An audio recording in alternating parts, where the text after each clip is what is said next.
നമസ്കാരം. മലയാളി വാർത്തയിലേക്ക് സ്വാഗതം.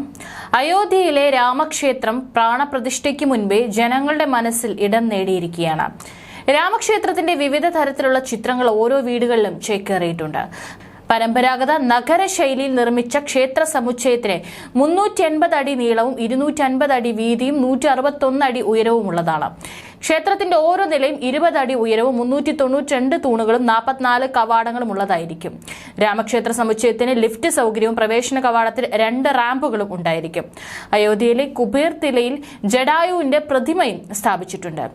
ശ്രീരാമക്ഷേത്രം ജനുവരി 22-ന് പ്രധാനമന്ത്രി നരേന്ദ്രമോദി തുറന്നുകൊടുക്കുന്നത് പ്രധാന മൂർത്തിയായ രാമലല്ലയ്ക്ക്, അതായത് ബാലനായ രാമൻ മുന്നിലെ തിരശീല നീക്കിയാകുമെന്ന് സൂചന. ആദ്യം രാമന്റെ മുഖത്തിന് നേർക്ക് കണ്ണാടി കാണിക്കും. ശേഷം ദോഷദൃഷ്ടി പതിയാതിരിക്കാൻ മോദി കൺമഷിയാൽ രാമന്റെ കണ്ണെഴുതി തങ്കനൂലിൽ നെയ്ത വസ്ത്രം ധരിപ്പിക്കും. തുടർന്ന് വിഗ്രഹ നഗരപ്രദക്ഷിണത്തിന് കൊണ്ടുപോകും. ഉച്ചയ്ക്ക് 12:29 ആരംഭിച്ച് 12:30 അവസാനിക്കുന്ന 84 സെക്കൻഡുള്ള ശുഭമുഹൂർത്തത്തിൽ പ്രാണപ്രതിഷ്ഠ നടത്തും. 56 കൂട്ടം ഭക്ഷണ വിഭവങ്ങൾ രാമന് നേദിക്കും. ആദ്യ ദീപാരാധന പ്രധാനമന്ത്രി നരേന്ദ്രമോദി നടത്തും. ചടങ്ങുകൾക്ക് മുൻപ് സരയൂ നദിയിലെ ജലം തെളിച്ച് പരിസരം ശുദ്ധമാക്കും. മോദി ഉൾപ്പെടെ 5 പേർ മാത്രമാകും ശ്രീകോവിലിൽ. മറ്റുള്ളവർ ഉത്തർപ്രദേശ് ഗവർണർ ആനന്ദിബെൻ പട്ടേൽ, മുഖ്യമന്ത്രി യോഗി ആദിത്യനാഥ്, RSS മേധാവി മോഹൻ ഭാഗവത്, മുഖ്യ പുരോഹിതൻ ആചാര്യ സത്യേന്ദ്രദാസ്. രാംലല്ലയുടെ പഴയ വിഗ്രഹം രാമനവമി പോലെ പ്രധാന ദിവസങ്ങളിൽ നഗരപ്രദക്ഷിണത്തിനും മറ്റും കൊണ്ടുപോകും. അയോധ്യയിൽ പുനർനിർമ്മിച്ച റെയിൽവേ സ്റ്റേഷനും പുതിയ വിമാനത്താവളവും പ്രധാനമന്ത്രി ഇന്ന് ഉദ്ഘാടനം ചെയ്യും. ഉദ്ഘാടനത്തിനായി എത്തുന്ന പ്രധാനമന്ത്രിയെ വിവിധ ഭാഗങ്ങളിൽ നിന്നുള്ള കലാകാരന്മാർ സ്വീകരിക്കും.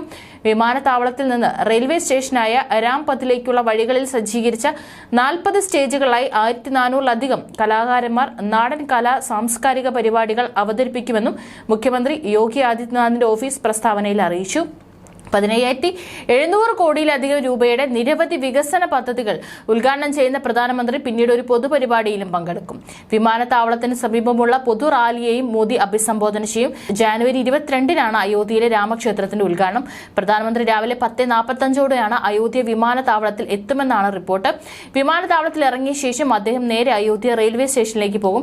അവിടെ അദ്ദേഹം പുനർവികസിപ്പിച്ച റെയിൽവേ സ്റ്റേഷൻ ഉദ്ഘാടനം ചെയ്യും. തുടർന്ന് അദ്ദേഹം വിമാനത്താവളത്തിലേക്ക് മടങ്ങുകയും പുതുതായി നിർമ്മിച്ച വിമാനത്താവളം ഉദ്ഘാടനം ചെയ്യുമെന്നും അയോധ്യയിലെ ഡിവിഷണൽ കമ്മീഷണർ ഗൗരവ് ദയാൽ മാധ്യമങ്ങളോട് പറഞ്ഞു.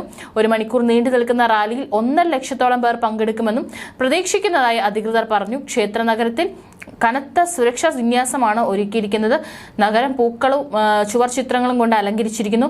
സന്ദർശനത്തിനുള്ള ഒരുക്കങ്ങൾ തകൃതിയായി നടക്കുന്നുണ്ടെന്നും കഴിഞ്ഞ 2 ദിവസമായി നഗരത്തിൽ കനത്ത മൂടൽമഞ്ഞുണ്ടായിരുന്നിട്ടും എല്ലാ സജ്ജീകരണങ്ങളും ഏർപ്പെടുത്തിയിട്ടുണ്ടെന്നും അയോധ്യ ഡിവിഷണൽ കമ്മീഷണർ ഗൗരവ് ദയാൽ പറഞ്ഞു.